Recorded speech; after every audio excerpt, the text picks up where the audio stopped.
Muy bien, hermanos, como vieron ahora en el video introductorio, continuaremos con nuestra serie Puzzle Familiar y la predicación de hoy iba a ser el último sermón de esta serie. No obstante ello, producto de las muy interesantes y variadas reacciones que ha producido en nuestra iglesia y más allá de nuestra iglesia esta serie de sermones, es que hemos decidido prolongarla un domingo más para que la próxima semana tratemos el tema de qué dice la Biblia sobre los solteros, ¿sí? Porque nos hemos encargado mucho de la familia, mucho acerca de las relaciones conyugales, familiares, filiales, etc. Y hay algún grupito por ahí que se ha sentido un poco huérfano de la palabra, pero vamos a hacer ese esfuerzo. La próxima semana vamos a terminar esta serie. Hoy día vamos a tratar un tema también sumamente relevante que acontece transversalmente a lo largo de la historia y sigue siendo una marca distintiva de las familias modernas, que es esta a veces difícil relación que existe entre los cónyuges y los hijos. Por un lado está la relación conyugal y por otro está la relación parental, y hay veces en que esto también se desordena. Y vamos a ver qué es lo que la Biblia enseña sobre este asunto, particularmente cuando, por ejemplo, el esposo o la esposa comienza a dar más atención a los hijos por sobre la atención que le da a su esposo o a su esposa, a su cónyuge. A veces esta disfuncionalidad se comienza a manifestar de una manera muy gradual. Una disfunción que con el paso del tiempo funciona como una especie de arma química, que no es instantánea, sino que va envenenando progresivamente a la pareja y a largo plazo produce la destrucción del matrimonio, a veces de manera silenciosa. Y para eso me gustaría poder recordar algunas cosas que ya hemos visto en esta serie y las vamos a puntualizar muy rápidamente para contextualizar el texto bíblico que nosotros vamos a estudiar en el capítulo 25 de Génesis. En Génesis 2:18 la Biblia nos habla acerca de cuál es la relación conyugal que Dios creó para la humanidad. El texto dice así: y dijo Jehová Dios, no es bueno que el hombre esté solo, le haré ayuda idónea para él. Cuando hablamos de este texto, y cuando hablamos de los roles del esposo y de la esposa, hablamos bastante sobre, cuál fue el propósito por el cual Dios creó el matrimonio. Pero solamente quiero recordar algo que tal vez no es lo políticamente correcto decir, pero sí es lo bíblicamente correcto decir.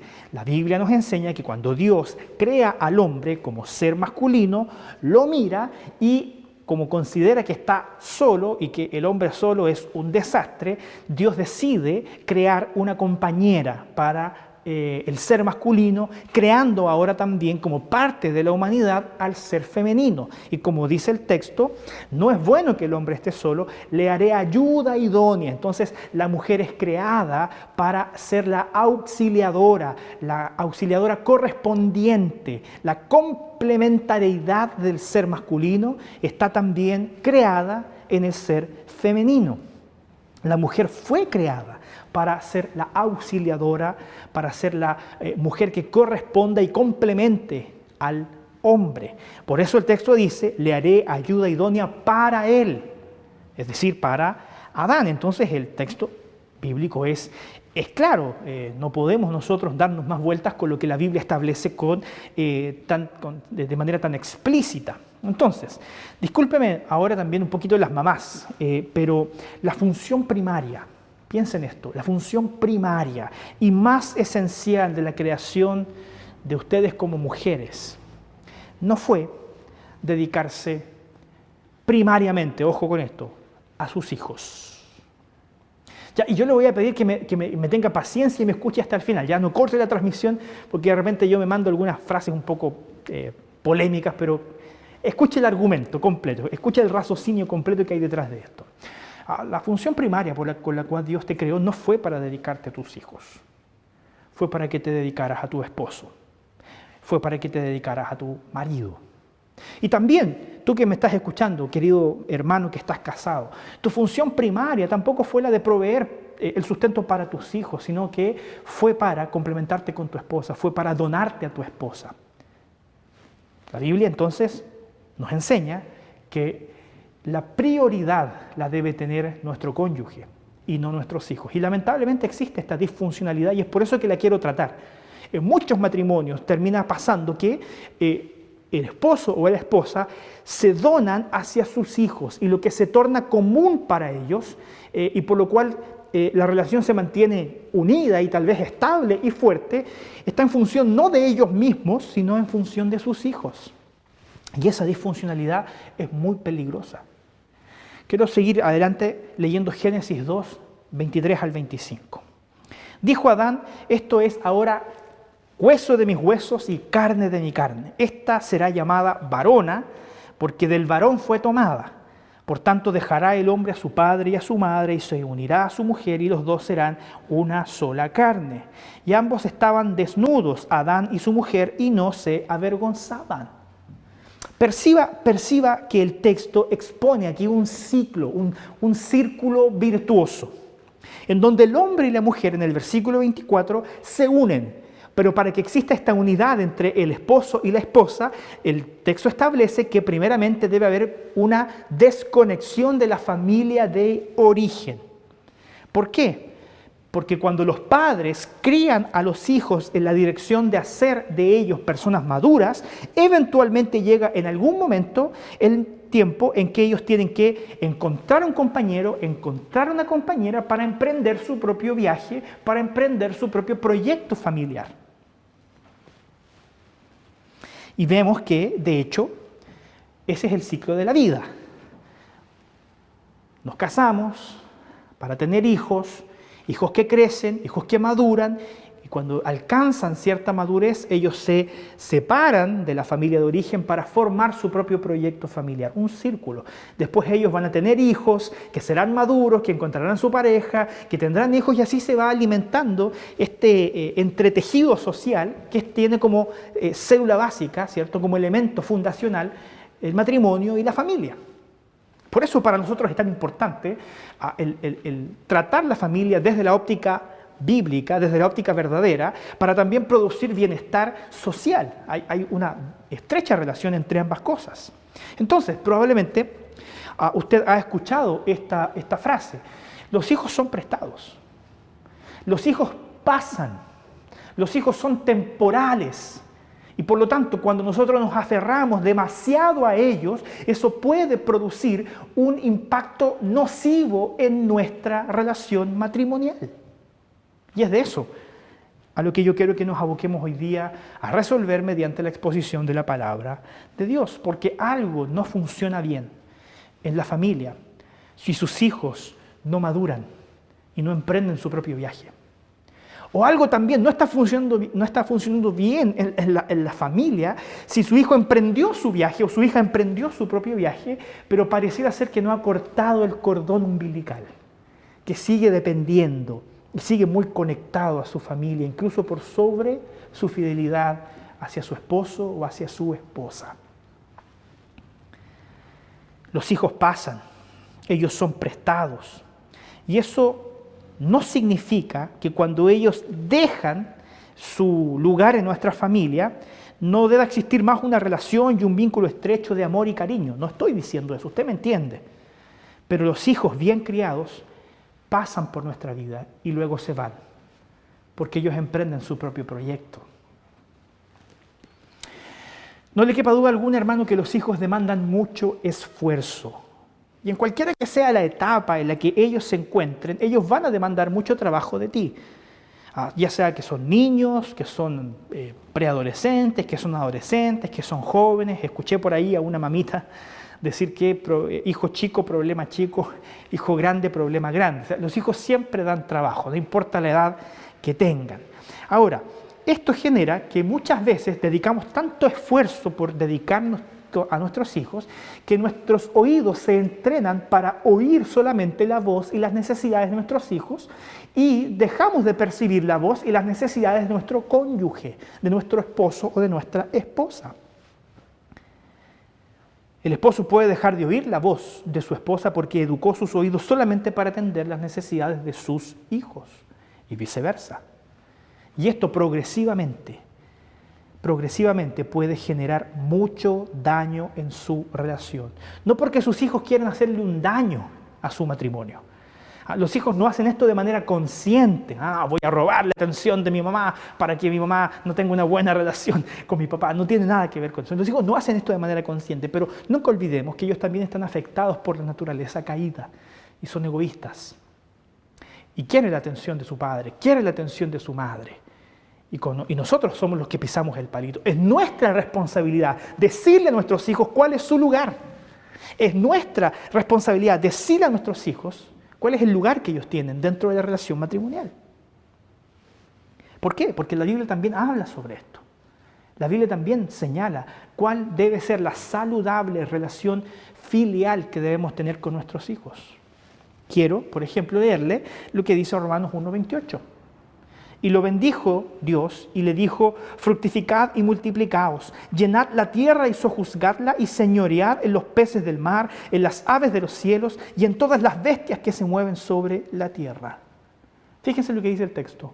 Dios los bendijo y les dijo: fructificad y multiplicaos. Tener hijos es un mandato de la creación.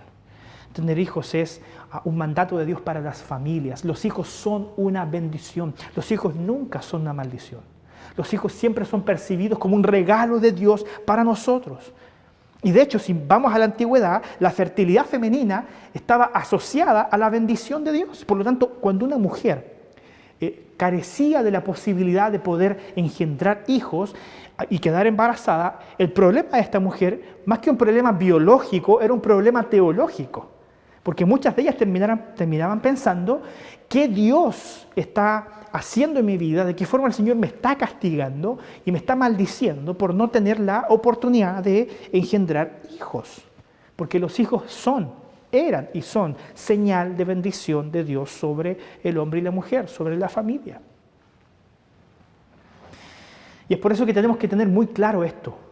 Primero existe la relación entre un hombre y una mujer, entre un esposo y una esposa. Y como consecuencia, como producto, como fruto de esa relación, se generan los hijos. Entonces, bíblicamente, la relación primaria es la relación que hay entre un esposo y una esposa. Y luego, en orden de prioridad, se establece la relación con los hijos. Nosotros somos los encargados de buscar la sabiduría bíblica y establecer en nuestro ordenamiento mental las cosas en su debido orden. Ya se lo dije. Los hijos no hacen esto de absorbernos malintencionadamente, lo hacen porque está en su naturaleza dependiente. Sin embargo, nosotros tenemos que ser conscientes de los problemas que puede generar para mi vida y para mi matrimonio el abocarme desmedidamente a mis hijos y despreocupar mi relación conyugal. Tenga cuidado, porque inevitablemente sus hijos van a absorber sus energías y su tiempo, y eso afectará su relación conyugal. Por lo tanto, es ahora el tiempo de ser precavidos. Y si tal vez usted identifica que esto ya es un problema, es el tiempo de consultar al médico, de consultar a la palabra de Dios para resolver aquellas cosas que hoy día a largo plazo pueden terminar, y no quiero sonar exagerado porque es así, pueden terminar destruyendo tu matrimonio. En esto, hermanos, en este tema está tu matrimonio en juego. Si no comprendes bien estos principios, lo que está en juego es tu matrimonio, es la continuidad de tu pacto matrimonial con tu esposo o con tu esposa. Si no hacemos caso a las palabras de Dios, el hacer lo contrario, el caer en esta disfuncionalidad de prestar más atención a los hijos que al cónyuge, es como un veneno que no hace efecto inmediato, sino que se va acumulando en tu sangre para que progresivamente Él termine matándote.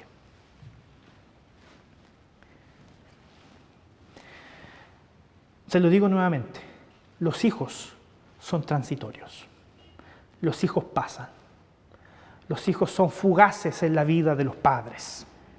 Es por eso que debemos prestar siempre atención primaria a la relación de quien estará con nosotros toda la vida. Porque eso fue lo que usted prometió cuando se casó. Cuando recibió la bendición de Dios, el pastor le hizo decir, ¿aceptas a esta mujer o aceptas a este hombre para estar con ella en la salud y en la enfermedad, en la riqueza o en la pobreza? ¿Sí? Contigo pan y cebolla. Todos conocemos esa historia y nos acordamos de los votos. ¿Quién va a estar contigo toda la vida? ¿Tu esposo o tu esposa, con quien tú decidiste formar un proyecto familiar? Los hijos pasan. El cónyuge permanece hasta el día en que la muerte los separe. Entonces te pregunto, ¿en quién deberías centrar más tus esfuerzos por sostener siempre una relación de cercanía y de fidelidad? Yo no estoy diciendo que tenemos que despreocuparnos de nuestros hijos. Yo sé que usted me entiende lo que estoy diciendo. ¿Cuál es nuestra relación prioritaria? A eso es a lo que nosotros tenemos que apuntar. Es importante que los matrimonios entiendan el peligroso veneno que están colocando en su relación matrimonial al poner a sus hijos como prioridad por sobre su cónyuge. Y porque incluso algunos creen que va a ser temporal, ¿no? Si temporalmente, mientras mis hijos me demandan mucho tiempo, yo me dedico y me aboco solamente a ellos y descuido mi relación matrimonial. Sepa que eso es un veneno que se va acumulando en su sangre y que a la larga puede terminar matando tu matrimonio. Aquí está en juego tu matrimonio. Déjame decirte que no es posible cambiar el orden de las prioridades que Dios estableció y creer que eso no va a ser nocivo para nosotros. Es muy nocivo. Y quiero demostrarte esto a través de una historia bíblica. Vamos a estudiar un caso práctico que está registrado en la Biblia acerca de esto, para que veas cómo el invertir las prioridades dentro de la familia puede generar y engendrar en ti profunda decepción y amargura. Puedes envejecer decepcionado y lleno de amargura por no tomar las opciones y decisiones apropiadas y a tiempo. Por lo tanto, si eres un matrimonio joven, o si no estás casado todavía y quieres casarte, o si eres un matrimonio joven, o que tienes hijos pequeños, o que tienes hijos adolescentes incluso todavía es tiempo de poder hacer caso a estos principios bíblicos. Así que, al final voy a dar también una palabra para aquellos que tal vez sienten que ya metieron la pata. Pero antes de eso vamos a ver un ejemplo en la Biblia. Yo sé que tiene usted su Biblia a mano. Por favor, ábrala en Génesis capítulo 25. Ahí vamos nosotros a hablar sobre la historia de Isaac y Rebeca. Génesis capítulo 25. Yo voy a tomar mi Biblia acá, porque no puse los textos bíblicos acá en los apuntes. Bien, vamos a leer a partir del verso 19. ¿Sí?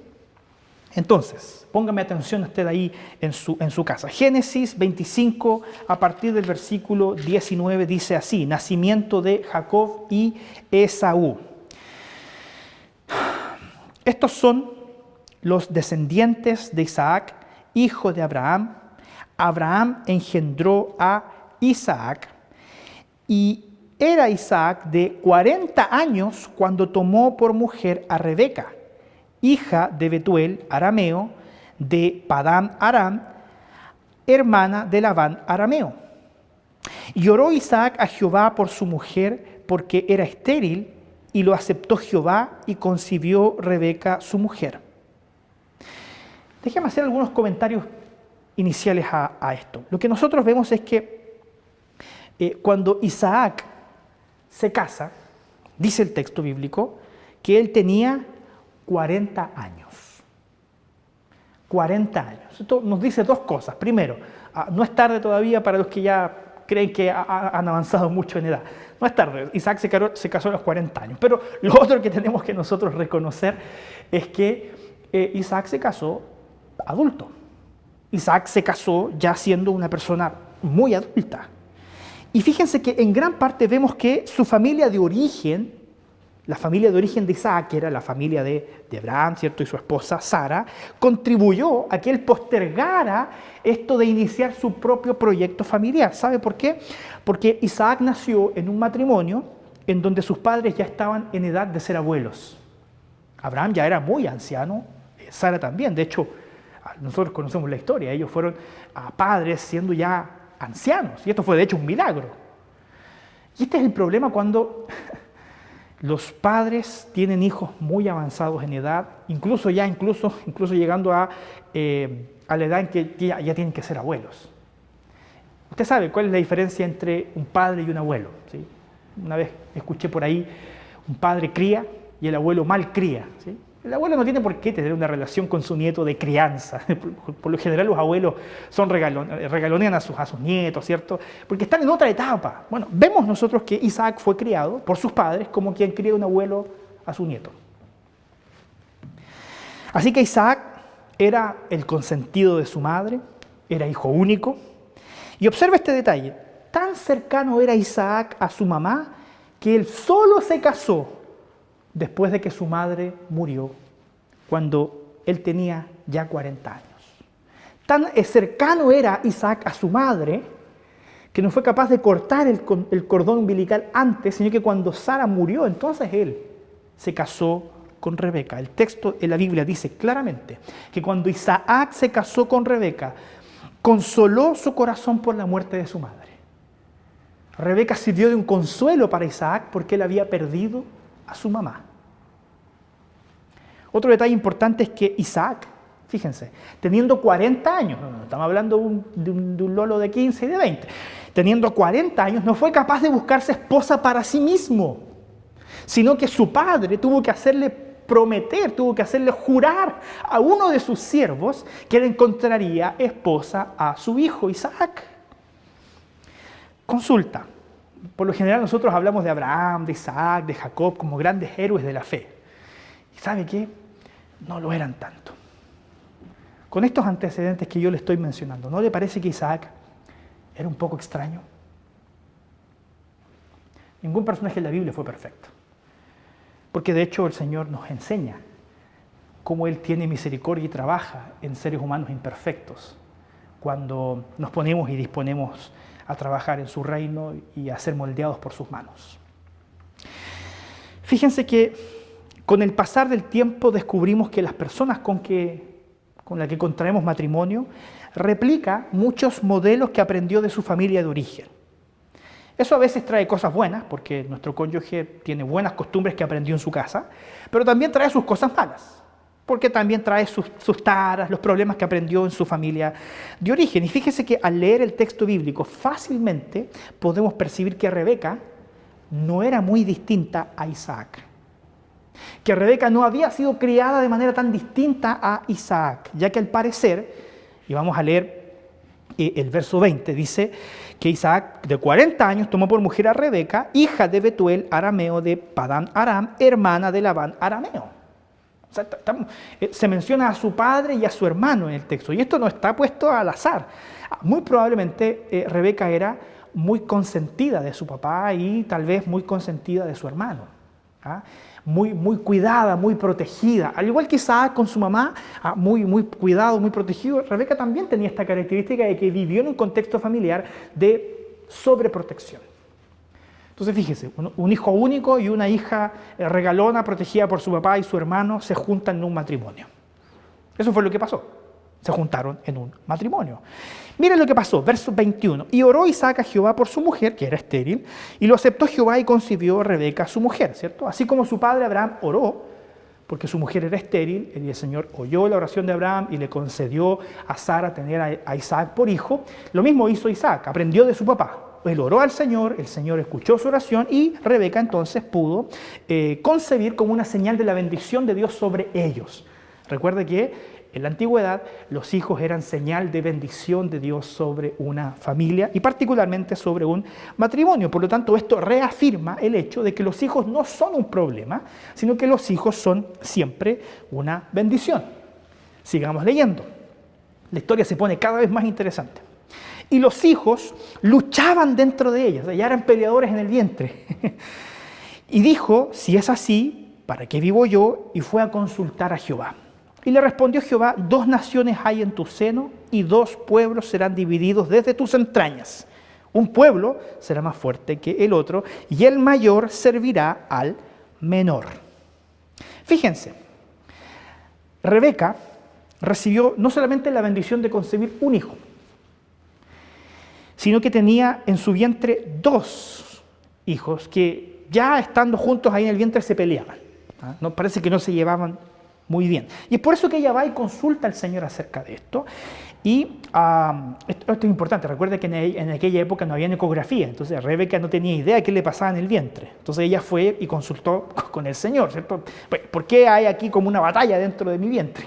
Y el Señor le confirmó que habían dos niños. Y le dice algo muy interesante, Rebeca tiene una experiencia con Dios.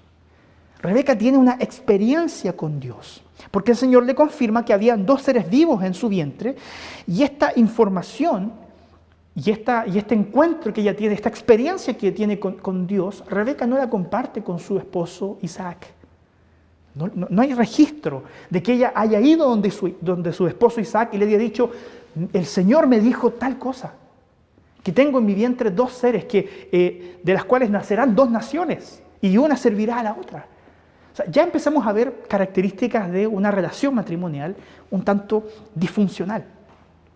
Bueno, el verso 24 dice que se cumplieron los días, ¿cierto?, para dar a luz, y aquí había gemelos en su vientre. O sea, se confirmó empíricamente de que habían gemelos en su vientre.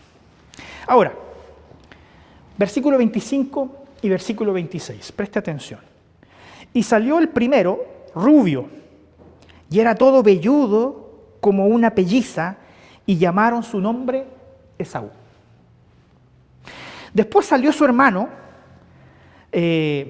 trabada su mano en el calcañar de Esaú, salió agarrado del talón de su hermano Esaú. Así, sales tuyo también salgo, lo agarró del talón y no lo dejó, y salieron los 2 juntos. Y fue llamado su nombre Jacob, y era Isaac de edad de 60 años cuando ella los dio a luz. Fíjense en esto, la historia se repite. Isaac se convierte en padre cuando él ya tenía edad para ser ¿qué? Para ser abuelo, 60 años. Por lo tanto, no quiero que los que tienen hijos y ya son mayores se ofendan. Por favor, no es mi intención decir, no, es malo tener hijos muy mayor. No estoy diciendo eso. Lo que estoy diciendo es que tenemos que poner señales de alerta.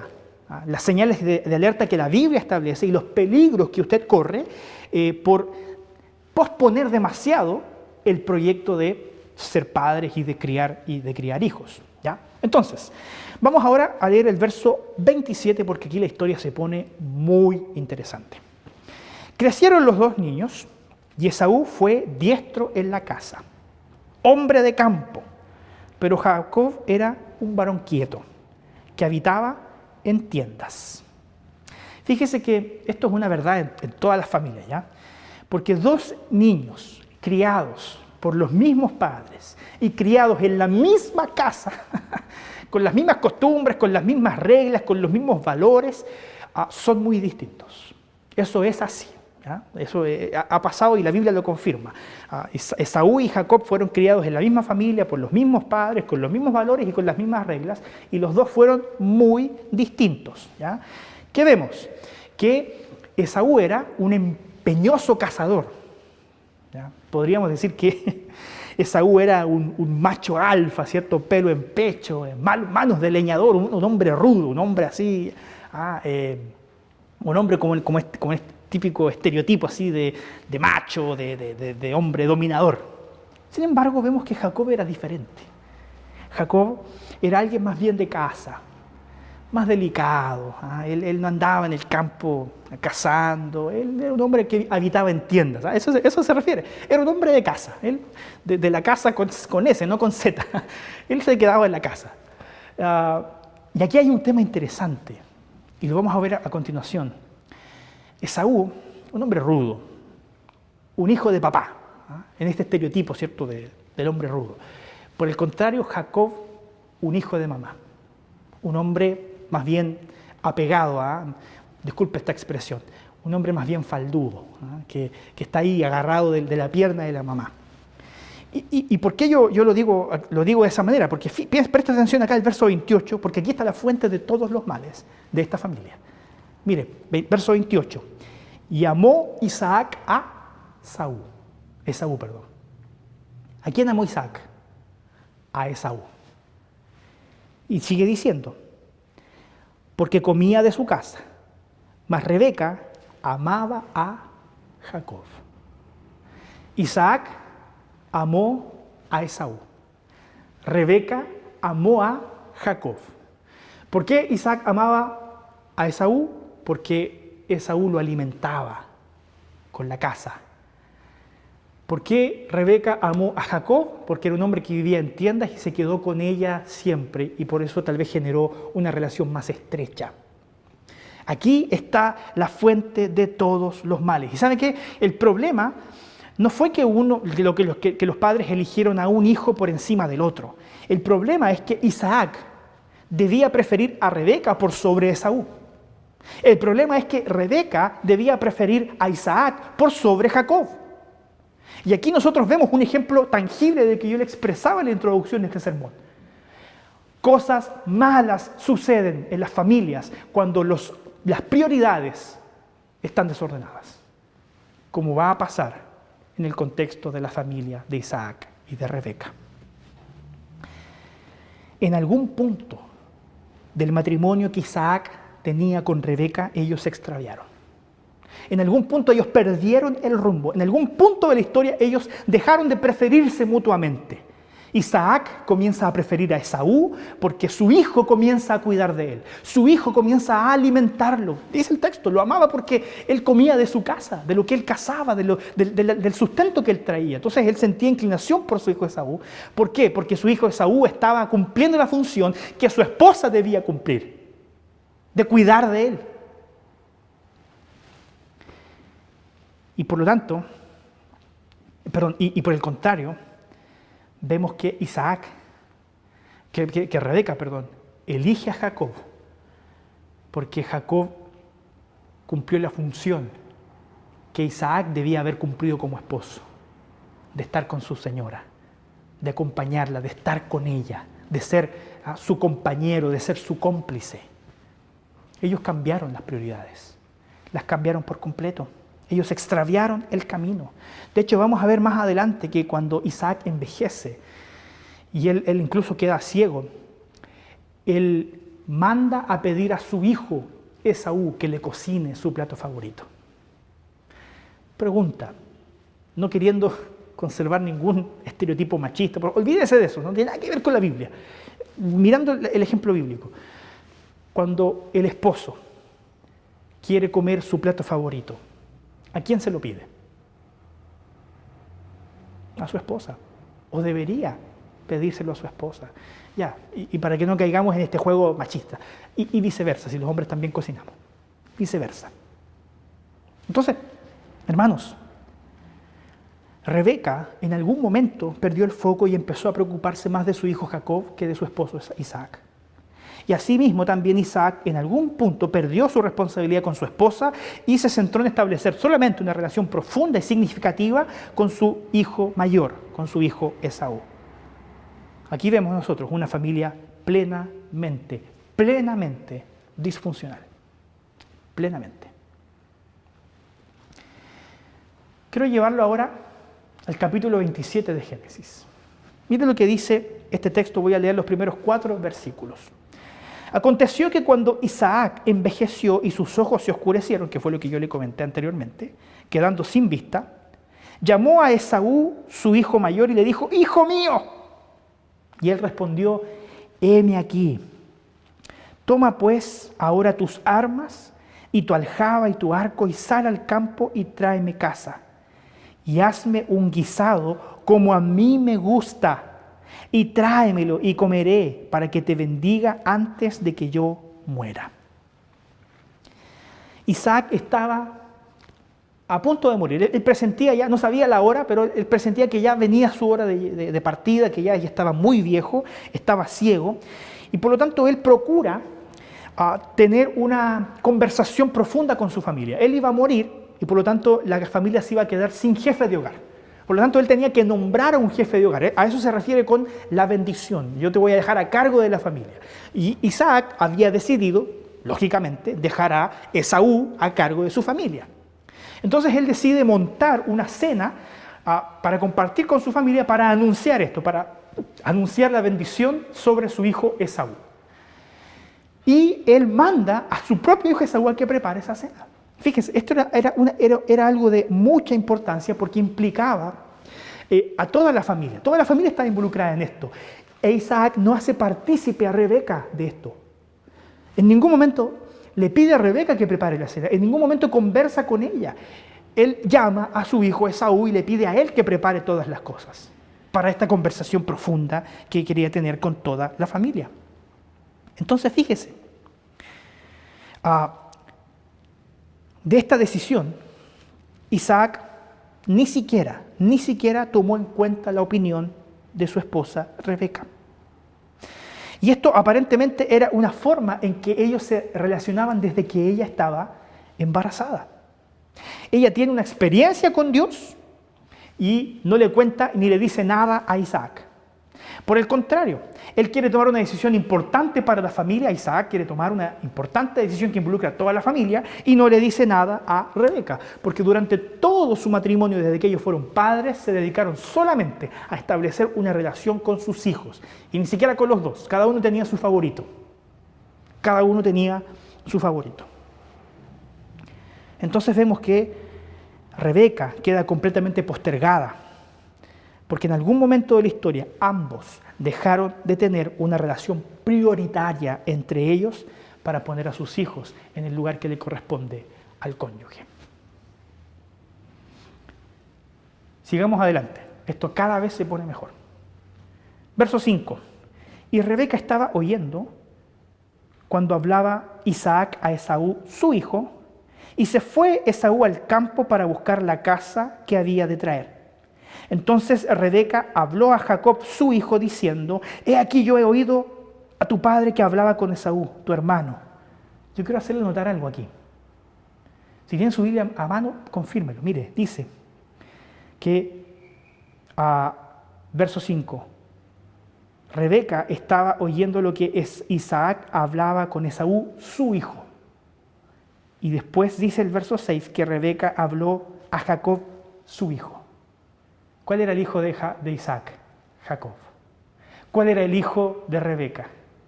Perdón, ¿cuál era el hijo de Isaac? Esaú. ¿Cuál dice el texto que era el hijo de Rebeca? Jacob. Hay ahí claramente, intencionalmente puesto esta manera en que se priorizaban a uno por sobre el otro y cómo tenían ellos una relación sumamente disfuncional.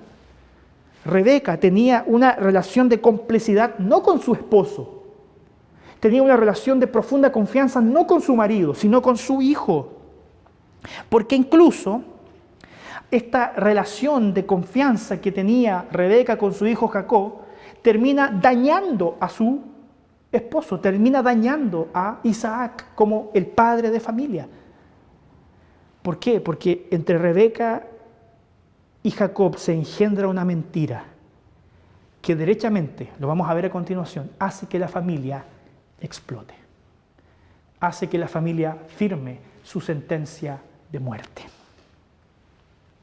Entonces, hermanos,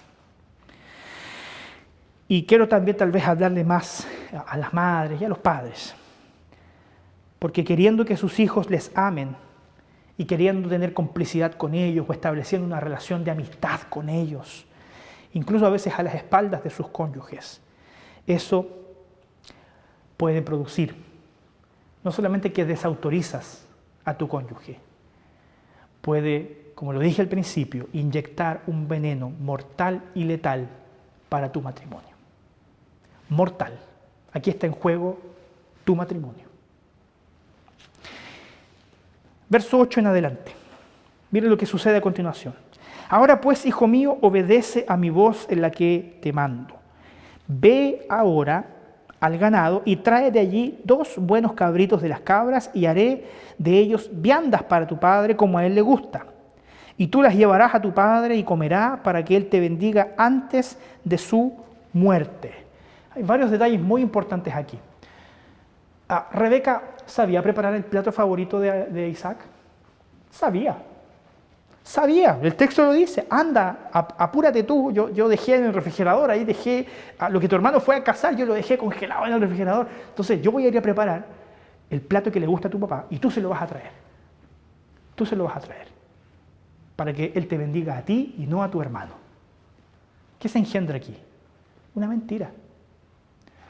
La madre con el hijo se ponen de acuerdo en una mentira que perjudica al hermano y al padre. Eso sucede en esta familia. Rebeca termina por engañar a su propio marido. La madre de esta familia sembró mentira entre ellos. Y cuando posteriormente Isaac se entera de esta mentira, cuando posteriormente Esaú se entera de lo que pasó, esa familia murió. Esa familia murió.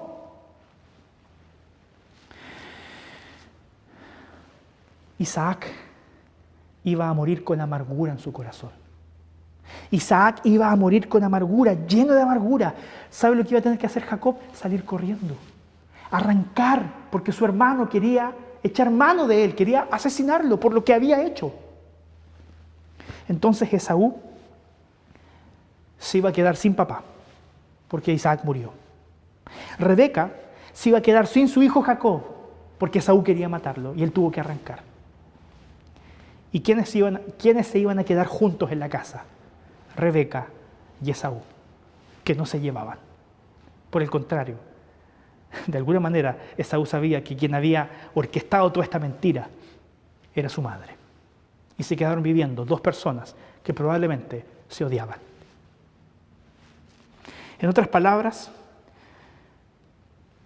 para los propósitos familiares de querer que todo saliera bien, en realidad nada salió como esperaban. Nada salió como esperaban. Pregunta, ¿cuándo comenzó a morir esta familia? ¿Cuándo cree usted que esta familia que nosotros vemos en la Biblia comenzó a morir?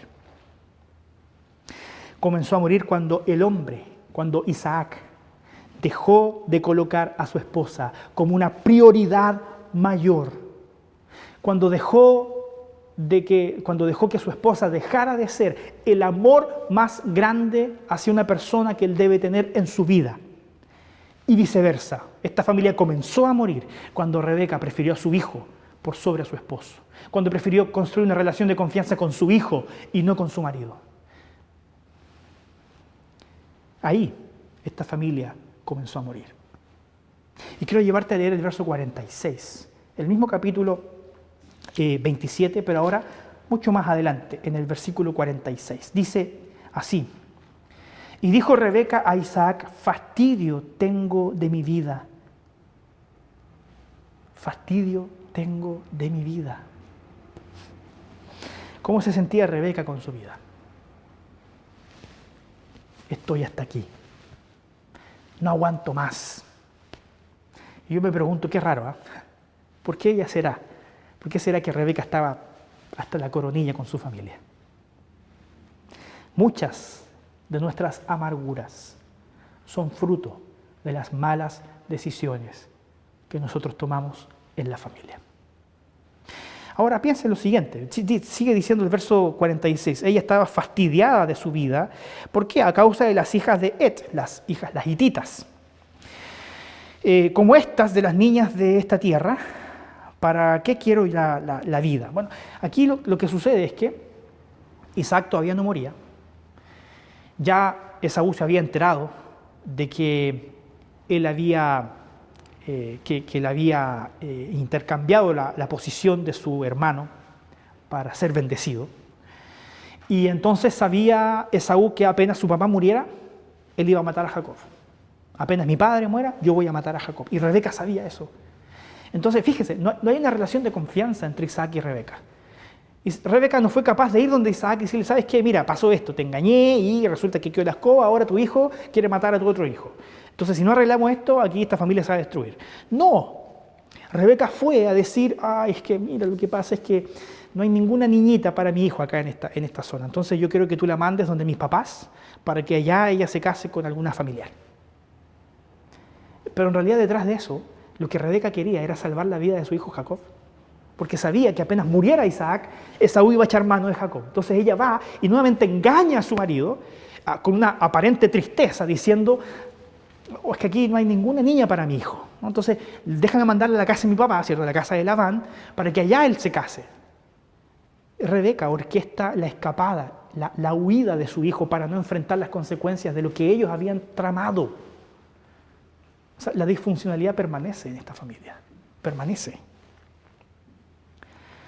Entonces, fíjense, hermanos, lo que comenzó. Yo quiero invitarle a leer la historia de cómo se encontraron y cómo se casaron Rebeca e Isaac. Porque la historia de ellos comenzó siendo una historia de película. O sea, si usted lee el texto en cómo Isaac se encuentra con Rebeca y cómo se enamoran, le faltan solamente las canciones de Disney para hacer una película romántica así, pero de tapa a tapa. O sea, realmente una historia hermosa, ¿cierto? Porque dice el texto bíblico que cuando Isaac vio a Rebeca, la amó, y cuando Rebeca vio a Isaac, lo amó, y fueron una familia. Pero algo pasó después del matrimonio. Algo se rompió en esta familia, que hizo que finalmente esta familia muriera, que esta familia explotara. Lo que comenzó en el noviazgo como una película a la que solamente le faltaban las canciones de Disney, terminó siendo una película de terror. Terminó siendo una verdadera pesadilla para Rebeca, para Isaac, para Esaú y para Jacob. ¿Qué quiero que aprendamos de esta historia práctica? En primer lugar, vamos a poner ahí el para pensar y practicar. Prevención. Lo primero que quiero que aprendamos, hermanos, es la prevención. Tal vez tú eres joven y todavía no encuentras pareja. Aprende de esto. Tal vez tú eres joven y ya estás pololeando y te quieres casar. Aprende de esto. Tal vez tú eres joven y ya te casaste y estás en tus primeras etapas de matrimonio. Aprende de esto. O tal vez tú eres joven y ya tienes hijos y estos hijos ya tienen algunos años de edad para la adolescencia. Todavía tienes tiempo. Aprende de esto, la prevención. Piensa en esto, jamás permitas que una bendición de Dios, como son los hijos, se transforme en una maldición. Jamás. Ellos, los hijos, se transforman en una maldición, no porque ellos quieran ser una maldición para el matrimonio, sino porque nosotros que estamos casados, que somos esposo o esposa, tomamos las opciones equivocadas. No permita que esto te acontezca. No permitas que te acontezca. Conversa con tu esposo. Conversa con tu esposa. Hoy día, conversa con tu esposo, conversa con tu esposa, para que tú sepas, para que ella sepa, para que él sepa cuál es el lugar que le corresponde a cada quien dentro de la relación matrimonial y cuál es el lugar que deben tener los hijos. Hable con su esposo si sus hijos están afectando su relación matrimonial. Hable con su esposa sobre el ritmo de vida que llevan. Hable con su esposa sobre cómo sus hijos están afectando la relación entre ustedes. Sea precavido. Hágalo con anticipación. Piense en esto. Nunca se olvide. Dios creó la familia como algo perfecto. Nosotros la echamos a perder por la caída. Nunca se olvide que dentro de la familia hay un orden prioritario. Primero su esposa, primero su esposo. A ellos dedíquese fundamentalmente. La bendición de la unidad entre esposo y esposa son los hijos. Subyugue siempre la relación que usted tiene con sus hijos a su relación primaria con su esposo. Porque le vuelvo a decir, los hijos pasan, ellos son transitorios. Ellos pasan como una estrella fugaz por la vida. Y cuando ellos se vayan, cuando sus hijos dejen su hogar, yo anhelo que usted pueda mirar a su esposa y no tener esa reacción que muchos tienen hoy día, de como que quedan mirando a alguien que no conocen. Cuando los hijos se van, los papás dejan de estar ocupados porque ya no tienen que atender a los hijos, se quedan solamente con su esposa, con su esposo, se quedan mirando y se preguntan, ¿y quién es él? ¿Quién es ella? Invierte hoy día tiempo para que tu relación más importante con una persona humana sea tu esposo o tu esposa. Y en segundo lugar, redención. Porque tal vez tú ya tienes hijos grandes, o tal vez ya estás viviendo las consecuencias de las malas decisiones que ya tomaste. Tal vez te dedicaste mucho a tus hijos y perdiste relación con tu esposo. Tal vez hoy día tú te estás preguntando qué haces con él porque no lo conoces. Fíjate que cuando Dios creó la familia perfecta, quienes la echamos a perder fuimos nosotros. Cuando formamos un proyecto familiar, quienes echamos a perder la familia somos nosotros. Es por eso que en esta dinámica de la creación, la caída, hay un tercer relato en la Biblia, que es el relato de la redención. Las cosas pueden ser hechas de nuevo cuando entregamos nuestros hierros delante del Señor y los ponemos a los pies de Cristo Jesús. Cristo Jesús es nuestro gran Salvador. Él murió en la cruz para que todas nuestras malas decisiones, para que todas nuestras malas opciones en la vida entera y en la familia fueran perdonadas. Su redención es capaz de hacer en tu vida todas las cosas nuevas y puedes hoy día, sin lugar a dudas, restaurar tu relación matrimonial si ella está quebrada por esta causa. Puedes hacerlo, porque en Cristo, dice la Biblia, todas las cosas son hechas nuevas. Todas. Si usted me dice, pastor, ya metí la pata, ya me equivoqué, la Biblia te enseña este énfasis. Hay redención y salvación en Cristo Jesús. Tome decisiones en el corazón y con actitudes en función de hacer de su cónyuge, su compañero y cómplice a lo largo de su vida. ¿Sabe para qué? Para que cuando llegue el momento en que usted se quede solo con ella o solo con él, puedan seguir amándose como compañeros y cómplices, como un equipo, que puedan mirar hacia atrás y decir, nos sacamos la mugre por criar a estos hijos, pero lo hicimos juntos. Puedan mirar a sus hijos, verlos emprender su propio viaje, verlos emprender su propia familia y poder estar abrazados o tomados de la mano de su esposo y de su esposa, mirarse y decir, lo hicimos bien. Lo hicimos juntos y lo hicimos bien.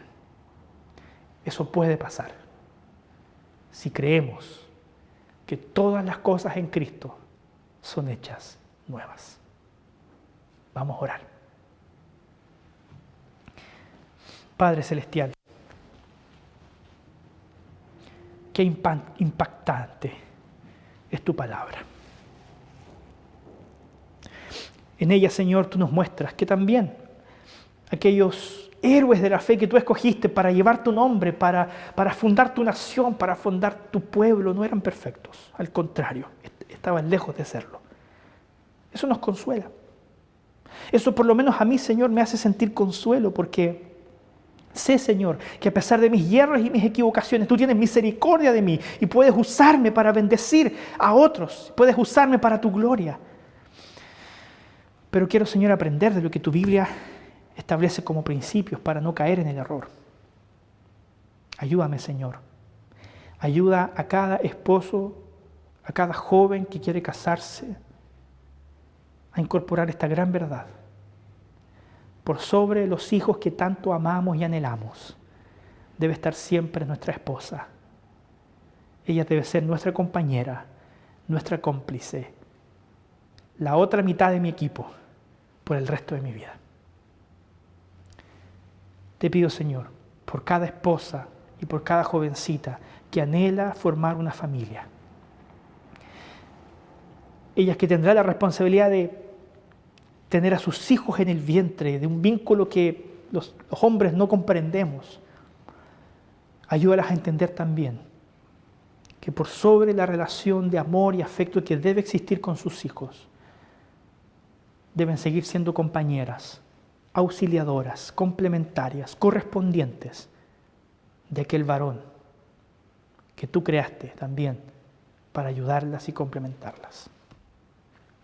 Ayuda, Señor, a que todos nosotros podamos poner cada pieza en su lugar, porque cuando así sea, la imagen de este puzzle será la imagen de tu gloria. Oramos, Señor, en el nombre de nuestro gran Salvador Jesús. Amén.